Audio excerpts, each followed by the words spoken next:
Tú puedes amar a alguien con todo tu corazón, pero si esa persona te manipula, te miente y te usa para saldar su propia venganza, el amor no es excusa.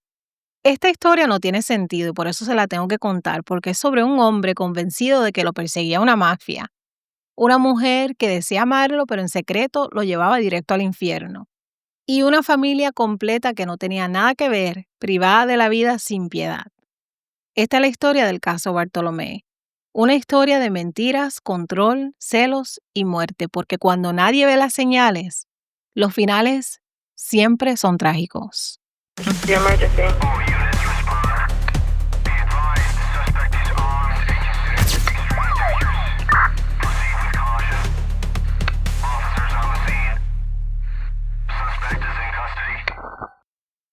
Hola mi gente, bienvenidos a Delitos de Sangre. Yo soy Magali, gracias por acompañarme durante este nuevo episodio.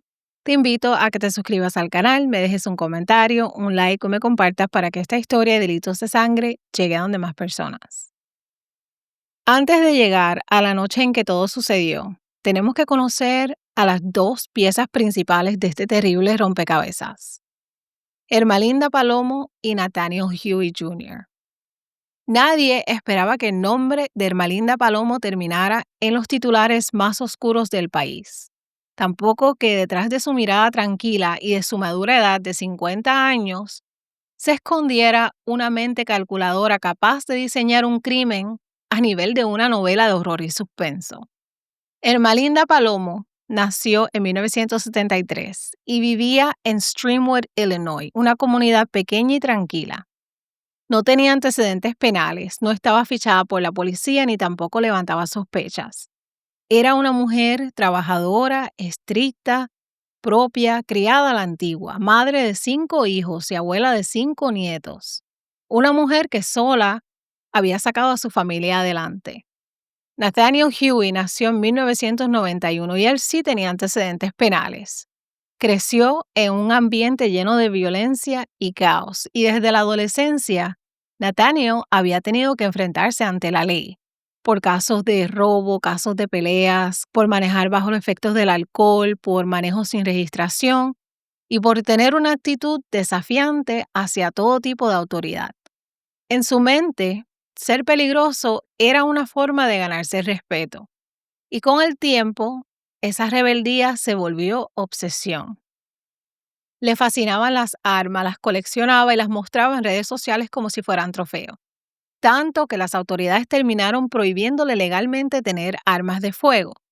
Pero eso no lo detuvo porque las compraba en el mercado negro y presumía su arsenal sin miedo. Y aún así también estableció una compañía de seguridad privada llamada Black Bear Security, la cual también operaba sin licencia. Nathaniel tenía 3 hijos pequeños que vivían con su madre y a quienes él no había visto desde hacía un año. Nadie entendió cómo una mujer como Ermalinda, con una vida estable, terminó con un hombre 20 años más joven que ella, un joven que era impulsivo y con un pasado criminal, pero así fue. Y esa relación sería la chispa de una tragedia imposible de imaginar. Al poco tiempo de conocerse, Ermalinda y Nathaniel se mudaron juntos, pero ya había full house, la casa estaba llena con los hijos adultos de Ermalinda y los nietos que también vivían en la casa. Y con el paso de los días, ese espacio familiar se convirtió en un lugar muy distinto. Nathaniel seguía acumulando armas ilegales, las limpiaba en la mesa de la cocina sin importarle que los niños lo vieran. Y Ermalinda, lejos de frenar esa conducta, la toleraba. Y es que nadie en esa familia entendía esa relación, algunos la evitaban. Otros, como su hija Cristina, empezaron a preocuparse seriamente. Cristina lo observaba, notaba cómo Nathaniel hablaba con naturalidad sobre la violencia, cómo reaccionaba con agresividad ante cualquier comentario, cómo su temperamento podía cambiar de un segundo a otro. Y trató de advertirle a su madre, le dijo: ese hombre no está bien, mami. Pero Ermalinda ya estaba emocionalmente atrapada. Veía en Nathaniel a alguien que a su manera la cuidaba, le ofrecía una supuesta estabilidad económica que la hacía sentir vista. Pero con el tiempo todo empezó a desmoronarse. Nathaniel vivía bajo constante desconfianza hacia los demás. Aún así, Ermalinda estaba con él, lo acompañaba, lo cuidaba e incluso se decía que trabajaban juntos en una empresa de seguridad. Pero la relación entre ellos no era tan simple, porque a pesar de convivir como pareja durante años, Nathaniel jamás dejó de ser infiel. Nathaniel usaba las redes sociales para conocer a mujeres, borraba sus mensajes, salía de la casa en la madrugada y regresaba al amanecer con excusas vagas. Y Ermalinda lo sabía todo. Durante mucho tiempo lo soportó en silencio, tal vez por miedo a perderlo, tal vez por no querer enfrentar lo que ya era evidente, hasta que todo cambió. Ermalinda dejó de esperar explicaciones y empezó a tomar el control en secreto.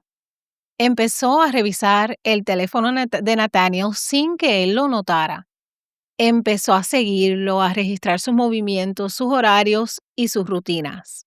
Y cuando descubrió que todo seguía igual, que Nathaniel le mentía constantemente, que salía con otras mujeres, que la trataba con frialdad, Ermalinda no se alteró, no gritó, no lo enfrentó, no se fue y no le pidió que se fuera de la casa. A mediados de 2023 algo cambió. Nathaniel comenzó a involucrarse sentimentalmente con otra mujer, Zoraida Bartolomé, de 32 años, madre de familia, una joven puertorriqueña residente de Romeoville, a unos 50 kilómetros al suroeste de Streamwood. Zoraida vivía con su esposo Alberto Rolón, de 38 años, y sus dos hijos, Adriel, de 10 años, y Diego, de 7. Eran una familia de clase trabajadora, amorosa y muy unida. Desde afuera eran una familia normal, estable y tranquila, pero por dentro algo se estaba resquebrajando.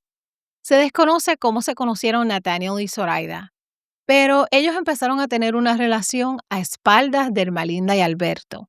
Se convirtieron en cómplices de una aventura, no era solo deseo, era escape. Nathaniel encontró emoción y Zoraida encontró a alguien que le ofrecía algo distinto. Y Ermalinda lo vio todo. Cuando Ermalinda descubrió que Nathaniel se estaba viendo con Zoraida, pero ahora era de una forma más seria, que no solo se coqueteaban, sino que hablaban de huir juntos, algo en ella se quiebra, pero también algo se activa. Y lo que hizo fue mucho más calculado. Ermalinda empezó a construir un mundo falso. Y para hacerlo, inventa un enemigo invisible. Utilizó aplicaciones para crear múltiples cuentas falsas, cuentas con nombres genéricos sin fotos reales, pero con una narrativa cuidadosamente tejida. A través de esas cuentas, Ermalinda comienza a enviarle mensajes a Nathaniel, haciéndose pasar por integrantes de un supuesto cartel criminal. Le advertían que estaba en la mira, le mandaba su ubicación exacta y poco a poco Nathaniel comenzó a vivir con paranoia. Cambiaba su contraseña, bloqueaba números desconocidos, dejaba de contestar llamadas, se sentía perseguido todo el tiempo. Los mensajes eran inquietantes, le decían cosas como hay topos infiltrados, que alguien lo estaba traicionando, que había personas que estaban hablando con las autoridades y que la única forma de salvarse era deshacerse de esos traidores. Y Nathaniel, con su historial emocional inestable y su paranoia creciente, se lo creyó todo.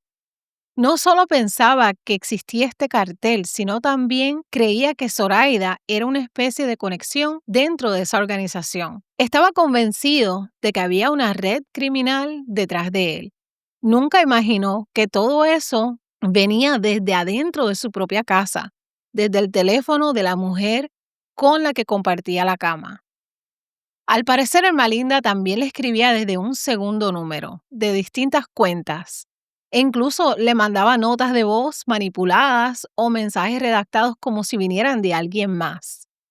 Le metió en la cabeza a Nathaniel que la familia Bartolomé y Rolón estaba colaborando con este supuesto cartel, o peor aún con la policía, que eran informantes, que los estaban poniendo a todos en peligro. Y Nathaniel comenzó a obsesionarse con esa idea. Una cosa es que te engañen y otra muy distinta es que te construyan una realidad falsa y te hagan vivir dentro de ella. Y eso fue lo que Ermalinda hizo.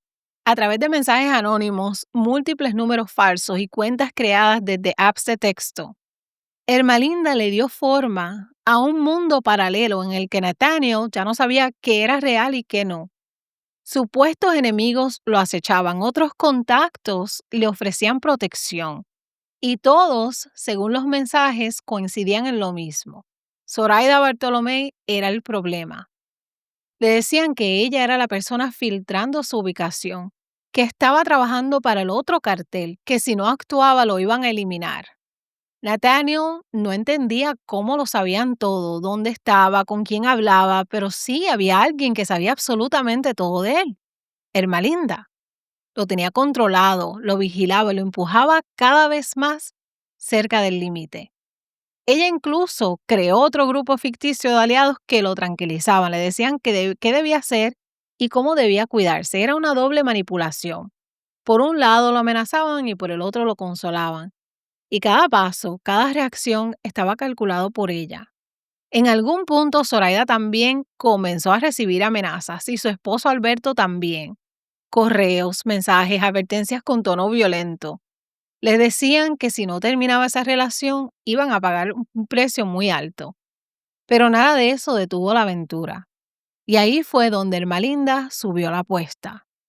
Le hizo creer a Nathaniel que el cartel necesitaba una prueba de su lealtad, que debía actuar, que debía eliminar a los infiltrados y que si no lo hacía, no solo moriría él, sino también todos los que los rodeaban. Las autoridades creen que este proceso de manipulación duró semanas, tal vez meses. Fue un trabajo constante de desgaste psicológico, de alimentar la paranoia, de aislarlo de la realidad. Y mientras Nathaniel se convencía de que estaba actuando en defensa propia, Ermelinda seguía armando piezas. El sábado 16 de septiembre de 2023, la casa número 500 de Concord Avenue en Romeoville, Illinois, estaba en silencio. Era una noche tranquila en este suburbio del condado de Will, donde raramente pasa algo fuera de lo común. Adentro, la familia Bartolomé Rolón pasaba la noche como cualquier otra. Zoraida estaba con su esposo Alberto y sus dos hijos Adriel y Diego. También estaban en la casa sus tres perros, parte de esa rutina que parecía normal. Nadie imaginaba que estaban en la mira de una mente que había decidido exterminarlos. A eso de las 8:40 de la noche, una cámara de seguridad captó un vehículo acercándose a la casa. Era un Hyundai Genesis negro registrado a nombre de Nathaniel Huey, pero no venía solo. Ermelinda Palomo estaba con él. Al llegar a la casa, que era la casa de la familia Bartolomé Rolón, Ermelinda se quedó esperando en el carro tranquila y callada. Los dos habían manejado casi una hora desde Streamwood hasta Romeoville. No había vuelta atrás. Nathaniel bajó del carro, rodeó la casa y encontró una ventana, la rompió y entró. Dentro la familia dormía. Lo que ocurrió dentro de esa casa aún no está del todo claro. No hay imágenes y no hubo testigos, pero las autoridades pudieron reconstruir lo esencial con base de la evidencia forense. Nathaniel ingresó al hogar con un arma de fuego y posiblemente tuvo acceso por una puerta cerrada sin llave. Cierren sus llaves, mi gente. O si no, ya había estado ahí antes y conocía por dónde moverse entre la casa. Lo cierto es que disparó a sangre fría.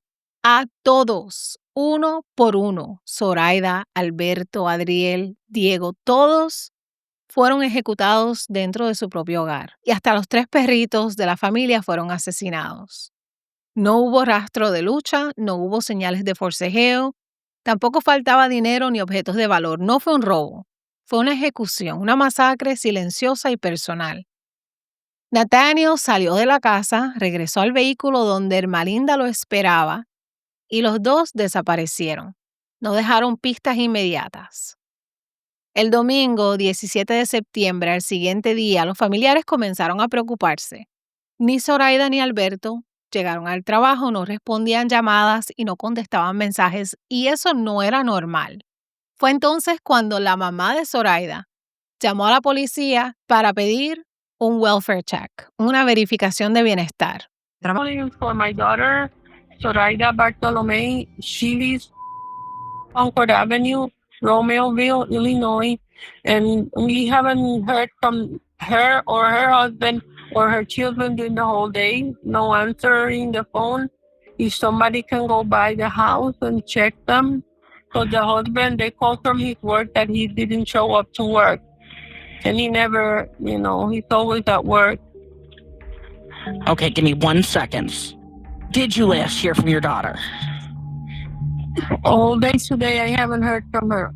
But when did you last talk to her? Yeah, Last night. Last night? Okay. Mhm. Okay, I'm going to send officers over to check on her, and somebody will give you a call back, okay? Thank you so much. I appreciate it. Oh, Thank no you. problem. That's what we're here for. Después de esta llamada, los oficiales llegaron a la casa de Zoraida y Alberto y encontraron el infierno. Los 4 cuerpos estaban en el interior junto a los 3 perritos. La escena era devastadora. Los niños estaban aún en su pijama. No hubo señales de resistencia, solo muerte, precisa y fría. Desde el primer momento, los agentes supieron que algo no encajaba. La escena del crimen tenía una puesta en escena demasiado artificial, con objetos tirados de forma desordenada, una letra F escrita con aerosol en una pared. Pero lo más importante no estaba en lo visible, estaba en los mensajes, porque cuando la policía comenzó a entrevistar a personas cercanas a Zoraida y Alberto, salió a la luz un detalle clave: el que ellos estaban recibiendo amenazas hacían semanas, recibiendo mensajes agresivos, advertencias anónimas, frases como «deja la aventura o lo vas a lamentar. Si no actúas, tus hijos pagarán las consecuencias». Algunos mensajes llegaron incluso acompañados de fotos privadas de Zoraida y Nathaniel juntos. Eso confirmaba que alguien los estaba vigilando, pero también que ese alguien tenía acceso directo a la vida de Nathaniel. La policía entrevistó a Nathaniel en su trabajo y Nathaniel negó tener algo que ver. Dijo que sí admitió haber tenido una relación con Zoraida, pero dijo que eso había terminado. Al mismo tiempo se mostraba nervioso y contradictorio, y aunque aceptó dar una muestra de ADN, no quiso entregar su celular. Aún así, los investigadores ya le habían puesto el foco sobre él y ahora también sobre Ermelinda Palomo. We were talking with the bosses, and they said, well, we already went through phones. They already got one hasp of the conversation. And you said you talked to her on your phone, right? Okay. So what we'd like, or what we're asking for, is consent to get the text messages off your phone. Just calling the computer for check. I don't give up my phone. You know what I'm saying? I understand. I'm just telling you, it's I completely understand what you're saying. And I'm like, La policía fue hasta la casa de Ermelinda y cuando la interrogaron, ella se mostró tranquila, fingió no saber nada de la infidelidad. Dijo que Nathaniel había estado extraño, que se comportaba con paranoia, pero que ella no entendía por qué. Pero había algo como quiera que no cuadraba. Y mientras los oficiales estaban hablando con ella seguía mandando mensajes desde sus cuentas falsas. Seguía fingiendo ser la mafia, seguía manipulando a Daniel. Y al mismo tiempo la policía ya había comenzado a rastrear los números de que enviaban las amenazas. Hi, Ermelinda. My name is Detective Garcia from the Romero Police Department. This is Detective Wagner. I know you know what's going on and why you were here. Okay? I know you were talking on the phone with your husband right now. husband Okay. and boyfriend. Okay. Does he live here with you? How long have you guys been together? 2015. Okay. We're investigating a murder. Okay? Homewards. So we have in our possession some phones. Okay? And in those phones, we're doing what it's called a phone dump. So what happens is if anybody's talking on a text app that you can download, for example, Text Now, we can retrieve those messages. Okay. We have retrieved those messages. All right. We've read them. They're pretty clear that somebody's pretty upset at the victim. Okay. Is there any way that these text messages are going to come back to you, or your name, or your phone, or anything associated with them. Okay. Las pistas empezaban a cerrar el círculo y cada nuevo dato apuntaba directo a Ermelinda. El 19 de septiembre, 3 días después de la masacre, Nathaniel le pidió a su madre que se fuese a un Target y que la esperara en el estacionamiento. Y ahí le confesó todo. Le dijo que había privado de la vida a toda una familia, que había tenido que hacerlo, que había gente poderosa detrás de él, que lo vigilaban, que estaba atrapado. Y luego añadió algo que hiela la sangre de verdad. Él dijo que los niños estaban mejor muertos que vivos sin sus padres. Esa fue su lógica, su justificación. La madre hasta el día de hoy nunca ha dicho qué hizo exactamente con esa información. Pero lo cierto es que nadie llamó a la policía. Y esa misma tarde, Nathaniel y Ermelinda desaparecieron. Antes de irse, Ermelinda le dejó un mensaje a sus hijas que decía: tengo miedo, tengo que irme con él, cuida a mis nietos, los amo. Y durante los primeros días, las autoridades trataron a Ermelinda como una víctima en todo esto. Pensaban que ella estaba siendo forzada y que había sido secuestrada por Nathaniel. Pero las investigaciones avanzaban rápido. Los registros de mensajes, las ubicaciones, las cuentas falsas, todo empezaba a mostrar que Ermelinda no solo era una víctima, era la autora intelectual de todo. Una cámara de seguridad mostró su vehículo estacionado frente a la casa de los Bartolomé la noche del crimen, a las 3:48 de la madrugada. Esa fue la última pieza. El 20 de septiembre, una patrulla localizó a la pareja en un Walmart en Oklahoma. Y las cámaras los captaron comprando maquillaje, tinte para el cabello, un nuevo celular y sonriendo. Cuando salieron del establecimiento, un agente intentó detenerlos, pero Nathaniel pisó el acelerador y aquí comenzó una persecución por la Interestatal 44. Nathaniel acelera más y más, no se detiene hasta que pierde el control del auto y choca contra una estructura de cemento en la ruta Interestatal 44, en el área de Catoosa. Cuando los oficiales se acercan al vehículo, escuchan un disparo. Ermelinda también tenía un disparo, el cual recibió antes del impacto. Ese disparo que ellos escucharon fue cuando Nathaniel se privó él mismo de la vida con la misma arma. Al acercarse al vehículo, los oficiales encontraron que estaba en llamas. Nathaniel estaba muerto con la cabeza sobre el volante y una pistola en la mano. Ermelinda aún tenía signos vitales y fue trasladada de emergencia a un hospital cercano donde murió horas después. Si fue un ajuste de cuentas, un impulso final o si la descubrió al último segundo y no pudo soportarlo, nunca lo sabremos. Lo cierto es que la única persona que conocía toda la verdad desde el principio también murió con ella. Cuando la policía revisó la escena del choque en Catoosa, Oklahoma, ya sabían que estaban frente a los dos principales sospechosos del asesinato de la familia Bartolomé y Rolón. Pero lo que no estaban al 100% del todo era quién había planeado todo. Porque a pesar de que Nathaniel Huey Jr. fue el tirador y el que ejecutó los disparos, no todo encajaba con él como autor intelectual. Y fue entonces cuando empezaron a revisar sus dispositivos electrónicos y la clave estaba en los teléfonos celulares, en los mensajes de texto y sobre todo en las redes sociales. Las autoridades concluyeron que Ermelinda había prácticamente vendido a la familia Bartolomé y Rolón. Le decía a Nathaniel que había que eliminarlos, incluso le escribió que era ahora o nunca. Una frase que, conociendo el estado mental de Nathaniel, era como apretar el gatillo sin estar presente.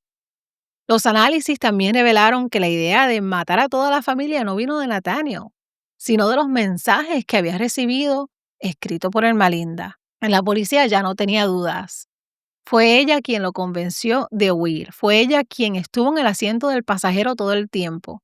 Y fue ella quien terminó siendo asesinada por el mismo hombre al que manipuló como una serpiente que muerde a su domador. Y así terminó la historia. Una masacre, 2 prófugos y un asesinato. Todo en menos de 72 horas. Este caso es uno de esos casos que cuesta procesar, porque lo que ocurrió en esa casa de Concord Avenue no fue una explosión de violencia espontánea. Fue una tragedia construida poco a poco en silencio desde el teléfono.